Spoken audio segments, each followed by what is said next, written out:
Today we are going to make a Ramadan calendar for 30 days.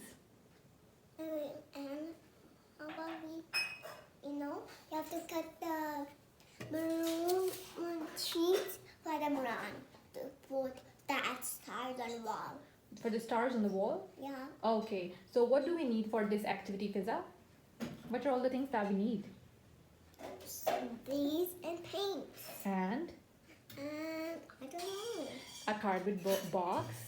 A cardboard box. Yeah, cardboard, yeah.